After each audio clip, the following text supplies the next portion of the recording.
I really love the escalation that this movie takes and what it does with the concepts at play.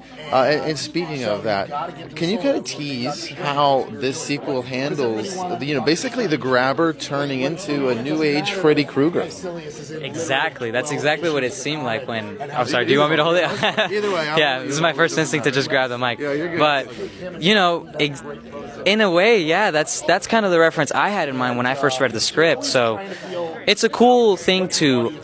Freddy Krueger was an 80s hit, and is still a huge, iconic horror villain. So it's cool to see that the grabber, is kind of going along those lines and going to become something iconic of its own. It's definitely, I don't want to say it's the same thing as Freddy Krueger, because it's not. But it's haunting in its own way. It's terrifying in its own way. And the director and writer, Cargill and Scott Derrickson both did such a great job in writing this story and creating this iconic villain. And I can't wait for the world to see it. Yeah. Well, I think you gave me a good little transition point of, with that comparison with the grabber and Freddy Krueger.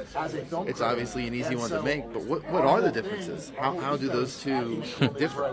I don't want to spoil much, because there are some physical differences that, in the trailer, one skates on ice, the other one just kind of appears in your dreams in a different sense. And without giving away too much of the grabber in this one, let me think about this. I don't want to get in trouble.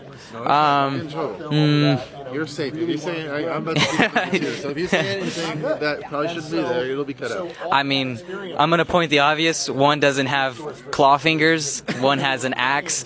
One isn't. Ooh, this is one.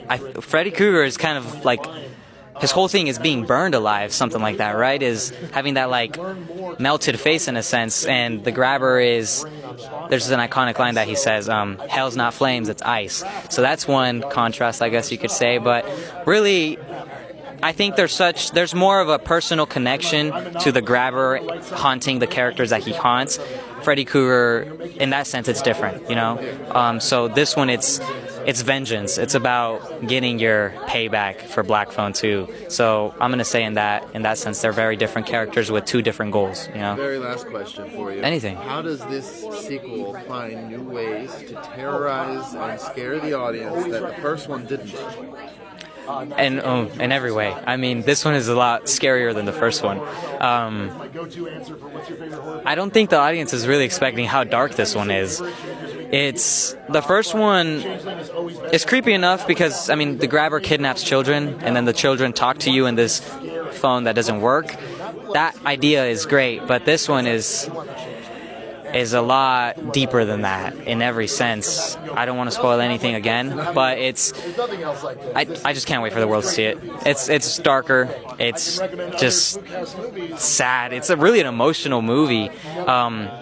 But it's a high school coming of age movie. Like Freddy Krueger, that's a high school coming of age film as well. That was a huge hit. So in the sense, this one's also based in the 80s. So it's cool having that I guess similarity, almost mirroring something, but having something like this come out in 2025 is unique. It's its own thing. So I'm excited for people to see that.